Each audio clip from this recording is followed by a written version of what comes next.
అదే RTV app వార్తల్ని క్షణాల్లో చదివే అవకాశం ఉంటుంది. ఒక న్యూస్ పేపర్, ఒక టెలివిజన్ ఛానల్ మీ చేతుల్లో ఎప్పుడూ ఉంటాయి. డివైడ్ అండ్ రూల్ పాలసీయే కాంగ్రెస్ది అని నిన్ననే అన్న ఒక ఇంటర్వ్యూలో చెప్పడం మీరు చూశారు. రాష్ట్రాన్ని విడగొట్టి సర్వనాశనం చేశారు. అలాగే ఈరోజు కుటుంబాన్ని కూడా విడగొట్టి రాజకీయం చేయాలనుకుంటున్నారు. కానీ ఆవిడ మాట్లాడే మాటలు, ఆవిడ వేషధారణ చూస్తే Congress getup, Telugu Desam party speech అనేది స్పష్టంగా అర్థమవుతుంది. చంద్రబాబు నాయుడు రాసి ఇచ్చిన స్పీచ్నే ఈరోజు మాట్లాడుతుంది. మీరు చూస్తే ఈ రాష్ట్రంలో 1వ కృష్ణుడు, 2వ కృష్ణుడు, 3వ కృష్ణుడు అయిపోయింది, ఇప్పుడు 4వ కృష్ణుడు. చంద్రబాబు నాయుడు అయిపోయింది, పవన్ కళ్యాణ్ అయిపోయింది, లోకేష్ అయిపోయింది, ఇప్పుడు షర్మిలమ్మ వచ్చింది. అంతే తేడా. ప్రజలు నవ్వుకుంటున్నారు తప్ప ఎవరు సీరియస్గా తీసుకోలేదు. ఎందుకంటే ఈ రాష్ట్రాన్ని, బలమైన రాష్ట్రాన్ని ముక్కలు చేసింది రాజశేఖర రెడ్డి మరణం తర్వాత కాంగ్రెస్ పార్టీ. అలాగే ఈ రాష్ట్రంలో కాంగ్రెస్ రాష్ట్రంలోనూ కేంద్రంలో రావడానికి కారణమైన రాజశేఖర రెడ్డి గారి పేరుని ఆయన మరణించిన తర్వాత ఎఫ్ఐఆర్లో పెట్టి అవమానించింది కాంగ్రెస్ పార్టీ. వైఎస్ఆర్ కుటుంబాన్ని మరి ఏ విధంగా రోడ్డు మీద కూర్చోబెట్టి ఏడిపించి జగనన్న మీద తప్పుడు కేసులు పెట్టి జైల్లో పెట్టింది అదే కాంగ్రెస్ పార్టీ. కాబట్టి ప్రజలు అన్నీ గమనిస్తున్నారు. ప్రత్యేక హోదా రాకపోవటానికి పార్లమెంట్లో తలుపులేసి ఏ విధంగా రాష్ట్రాన్ని విడగొట్టారో ఎవరు మర్చిపోలేరు. కాబట్టి ఆ పార్టీ తరఫున ఎవరు ప్రచారం చేసినా వాళ్ళు జీరో అవుతారు. ఇప్పుడు షర్మిల కూడా అదే మాట అంటుంది. ఏదైతే రాజశేఖర రెడ్డి ఆశయాలను తూట్లు పడిచే విధంగా ఆయన కొడుకు జగన్మోహన్ రెడ్డి నడుచుకుంటున్నటువంటి పరిస్థితి, ఇటు బీజేపీతో లాలూచిగా మారి తల ఉంచి చేస్తున్నటువంటి చేష్టలు ఇవన్నీ. జగనన్నకి బీజేపీతో లాలూచి పడాల్సిన అవసరం లేదు, అండ్ కాంగ్రెస్తో జతకట్టాల్సిన అవసరం కూడా లేదు. ఆయన సింహం సింగిల్గానే వస్తాడు.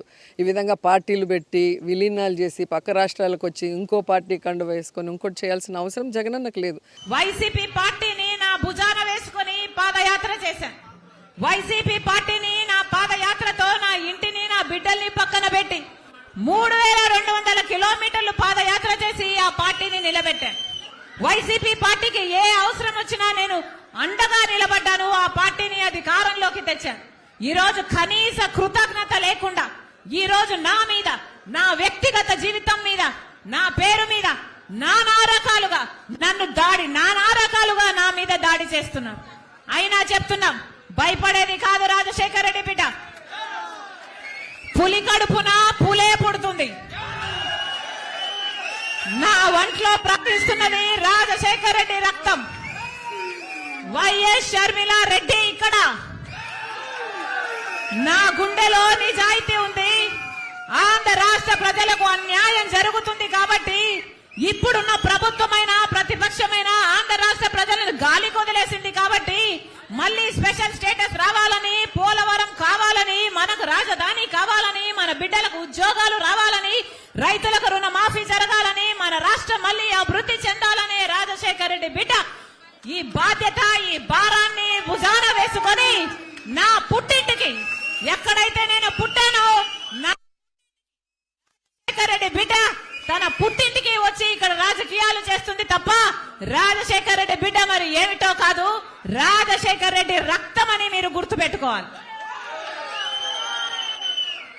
నా మీద ఎన్ని దాడులు చేసినా పర్వాలేదు, ఎన్ని అటాక్స్ చేసినా పర్వాలేదు, నన్ను ఎంత కించపరిచినా పర్వాలేదు, రాష్ట్ర ప్రజలకు న్యాయం జరగాలి. ఎంత త్యాగానికైనా, ఏ పోరాటానికైనా నేను సిద్ధం. మీరు రెడీయా? నేను రెడీ. మీరు రెడీయా? నేను రెడీ. మీరు రెడీయా? మీరు రెడీయా?